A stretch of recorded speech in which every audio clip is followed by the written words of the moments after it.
Whispers of snow and roses in the shadowed halls of Beacon Academy, where the air hummed with the distant clash of training weapons and the faint scent of dust lingered like a promise of battle. Weiss-Schnee moved with the precision of a blade.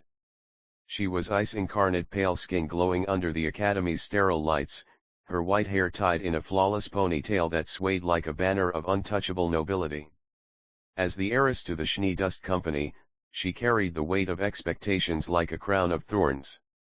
But beneath that frosty exterior beat a heart that yearned for something warmer, something real. Ruby Rose was the opposite, a whirlwind of red cape and boundless energy, her silver eyes sparkling with the innocence of youth and the fire of unbridled passion. At 15, she was the youngest on Team RWBY, yet her scythe, Crescent Rose, swung with the ferocity of a seasoned warrior.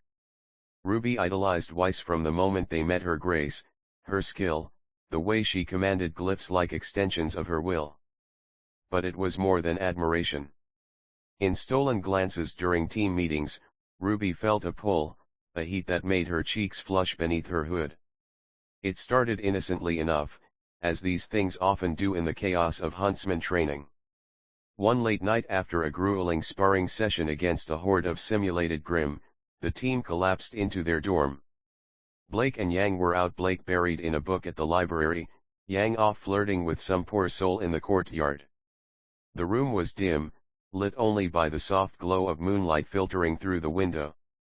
Weiss sat on her bed, rubbing her sore shoulder where Ruby's wild swing had grazed her during practice. "You need to work on your control, Ruby," she sighed, her voice laced with that familiar sharpness. But there was no real bite, exhaustion had softened her edges. Ruby, still buzzing from adrenaline, plopped down beside her, closer than necessary. "Sorry, Weiss. But you were amazing out there. The way you summoned those platforms. It was like dancing with the wind." Her eyes widened, genuine awe shining through. She reached out impulsively, her small hand brushing Weiss's arm. The touch lingered, sending a shiver through Weiss that had nothing to do with the chill in the air. Weiss froze, her blue eyes meeting Ruby's silver ones. "Ruby, what are you?" Before she could finish, Ruby leaned in, her lips brushing Weiss's cheek in a feather-light kiss. It was meant to be apologetic, sisterly even. But the warmth of Ruby's breath, the softness of her lips, it ignited something deep within Weiss. A spark that melted the ice around her heart. "Ruby," Weiss whispered, her voice trembling not with anger, but with a hunger she hadn't acknowledged. She turned her face, capturing Ruby's lips in a real kiss, tentative at first, then deepening as Ruby responded with surprising fervor. Their mouths moved together, slow and exploratory, tasting the salt of sweat from training and the sweetness of unspoken desire. Ruby pulled back slightly, her face crimson. "Weiss? I didn't mean to," but Weiss silenced her with another kiss, her hand cupping Ruby's cheek. "Don't stop," she murmured against her lips. The heiress, always so composed, felt her control slipping away like snow in spring. She guided Ruby's hand to her waist, pulling her closer until their bodies pressed together on the narrow bed. Clothes came off in a haze of urgency and whispers. Weiss's pristine combat skirt and blouse yielded to Ruby's eager fingers, revealing the smooth, porcelain skin beneath. Ruby's hoodie and shorts followed, her lithe, athletic form bared curves honed by relentless training, freckles dusting her shoulders like stars. Weiss traced them with her fingertips, marveling at the contrast, her own cool elegance against Ruby's warm vitality. "You're beautiful," Ruby breathed, her voice husky for the first time. She trailed kisses down Weiss's neck, nipping gently at the collarbone that drove her wild in secret fantasies. Weiss arched into the touch, a soft moan escaping her lips as Ruby's mouth found the swell of her breast, tongue circling a hardened nipple with innocent curiosity that quickly turned bold. Weiss's hands roamed lower, slipping beneath the waistband of Ruby's discarded shorts. No, wait, they were already gone. Her fingers explored the slick heat between Ruby's thighs, eliciting a gasp that echoed in the quiet room. "Weiss, oh gods," Ruby whimpered, her hips bucking instinctively. Weiss smiled against her skin, a predatory glint in her eyes as she stroked with deliberate slowness, building the tension until Ruby was trembling beneath her. But Ruby wasn't one to be outdone. With a burst of speed that only her semblance could rival, she flipped them over, pinning Weiss gently to the mattress. "My turn," she grinned, that childlike mischief blending with newfound sensuality. She kissed her way down Weiss's body over the flat plane of her stomach, dipping into her navel, then lower still. Weiss's breath hitched as Ruby's tongue delved between her folds, lapping with eager, unpracticed strokes that somehow felt perfect. Pleasure coiled tight in Weiss's core, her glyphs flickering involuntarily on the walls like ethereal fireworks. "Weiss. I want to feel you," Ruby murmured, crawling back up to align their bodies.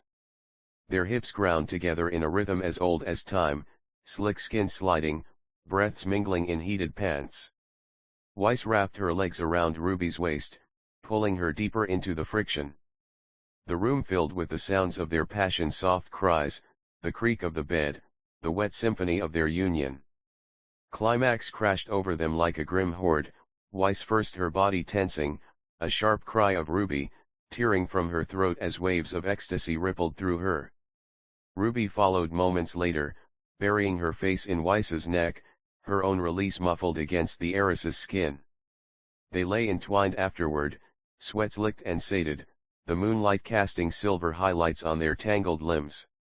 Ruby traced lazy patterns on Weiss's back, her voice soft. "That was, wow. I love you, Weiss. Not just as a teammate." Weiss, for once, let her guard down completely, pressing a kiss to Ruby's forehead. "I love you too, you dolt. More than I ever thought possible." But their story didn't end there. Dawn brought reality crashing back. Team dynamics, hunts, the looming shadow of greater threats. Yet in stolen moments between battles, their bond deepened. A quick kiss in the shadows of the Emerald Forest during a mission, where Ruby's hands wandered under Weiss's skirt, fingers teasing until she bit back a moan to avoid alerting the Grim. Or late nights in the dorm, when Blake and Yang were asleep, and Weiss would straddle Ruby's lap, riding her with a grace that belied the fire in her eyes, their love making a secret symphony of gasps and whispers. One particularly heated evening, after a narrow victory against a Nevermore, adrenaline still pumping, Ruby cornered Weiss in the showers. The steam enveloped them like a veil, water cascading over their naked forms. "You were incredible out there," Ruby said, her hands soaping Weiss's back, sliding lower to cup her ass. Weiss turned, pressing Ruby against the tiled wall. "Show me how much you mean that," she challenged, her voice a sultry purr. Ruby obliged, dropping to her knees in the warm spray, her mouth worshipping Weiss's core with renewed devotion. Fingers joined her tongue, curling just right, until Weiss's legs buckled and she came with a shuddering cry, the water washing away the evidence but not the memory. Their love was a dance of contrasts, Ruby's playful dominance melting Weiss's icy reserve, Weiss's elegant control guiding Ruby's wild energy.